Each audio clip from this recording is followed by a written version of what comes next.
2장에서 사도 바울은 장자로서의 유대인의 죄를 지적하였습니다. 유대인에게 율법을 주신 이유는 스스로 죄인임을 알게 하기 위함입니다. 사도 바울은 유대인에게 이방인보다 나은 것이 있다 말씀합니다. 그것은 곧 말씀입니다. 이 말씀은 곧 약속의 말씀이며 복음입니다. 1절에 말씀합니다. 그런즉 유대인의 나음이 무엇이며 할례 유익이 무엇이냐?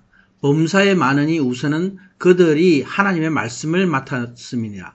이것이 유대인의 특권입니다. 유대인이 말씀을 맡았다는 것은 유대인의 조상 아브라함을 통해 주신 예수 그리스도의 복음의 계시입니다. 구약의 모든 말씀을 통해 주신 하나님의 약속들입니다. 그래서 다윗의 후손 예수님을 이스라엘 땅에 보내주셨습니다. 곧 유대인의 나음은 로마서 9장 4절에 양자됨과 영광과 언약들과 율법을 세우신 것과 예배와 약속들을 말합니다. 이것이 이방인보다 유대인이 나음이 되는 특권이라 말씀하고 있습니다. 그런데 어떤 자들이 믿지 아니하였다 말씀합니다. 3절의 말씀입니다. 어떤 자들이 믿지 아니하였으면 어찌하리요? 그 믿지 아니함이 하나님의 미쁘심을 패하겠느냐? 하나님은 유대인에게 율법을 주심으로 복음의 거울이 되게 하셨습니다. 그러나 이들이 예수 그리스도의 복음을 알지 못하므로 하나님의 영광과 언약의 축복들을 누리지 못한다 말씀합니다. 진노의 대상이 되어 망하게 되었습니다. 그렇다고 하여 하나님이 저들을 패하시겠는가? 사도 바울이 묻습니다. 사도 바울은 결탄코 그렇지 않다 단정해 말씀합니다. 4절의 말씀입니다. 그럴 수 없느니라. 사람은 다 거짓되되 오직 하나님만 참되시다 할지어다. 사람은 다 거짓되다 말씀합니다. 여기서 거짓되다는 것은 거짓말한다는 의미가 아닙니다. 본질적으로 나는 악한 죄인의 존재라는 의미입니다. 하나님의 진노의 대상으로서 멸망할 존재라는 것입니다.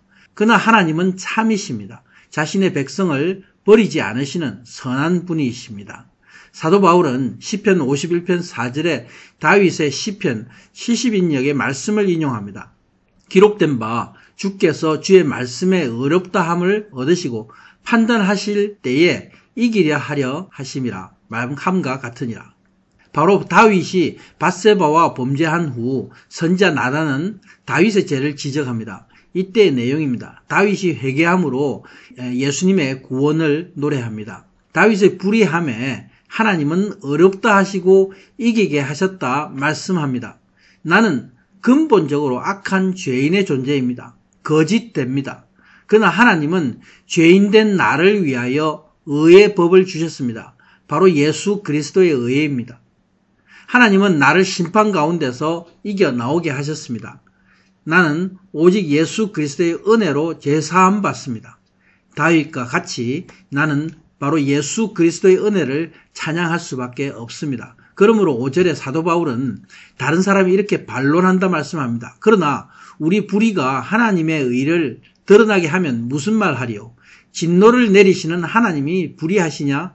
사도 바울은 유대인의 불의에 대해서 말씀하고 있습니다.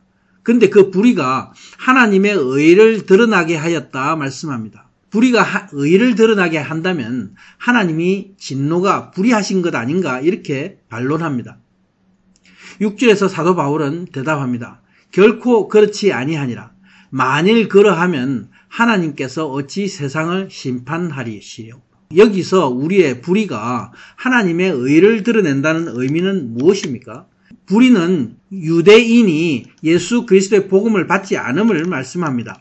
그런데 유대인이 불의함으로 이방인이 축복을 받게 되었다. 그래서 하나님의 의를 모든 세상에 드러나게 하였다는 것입니다.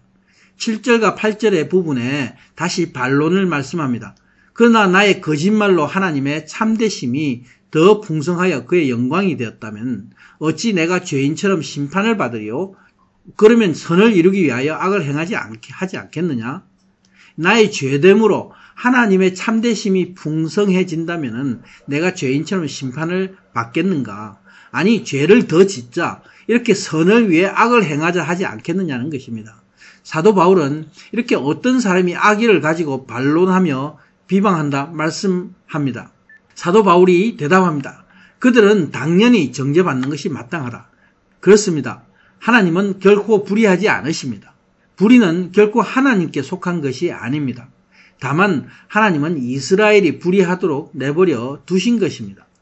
로마서 11장 25절에는 이스라엘이 더러는 완악하게 되므로 많은 이방인이 구원을 얻었다 말씀합니다.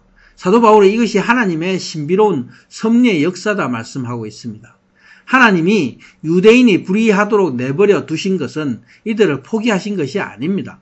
다만 하나님의 구원의 계획을 이루어 가시는 하나님의 방법인 것입니다. 하나님이 나를 계속 용서하심을 알고 계속해서 죄를 지어도 괜찮다고 하는 것은 있을 수 없는 죄인 것이죠. 온전한 회개는 내가 다시 죄를 짓지 않게 하는 것입니다. 이렇게 사도 바울은 진노받아서 마땅히 멸망할 죄인의 본질을 여기서 말씀하고 있습니다. 하나님은 본질적인 죄인 나를 반드시 심판하십니다. 아멘.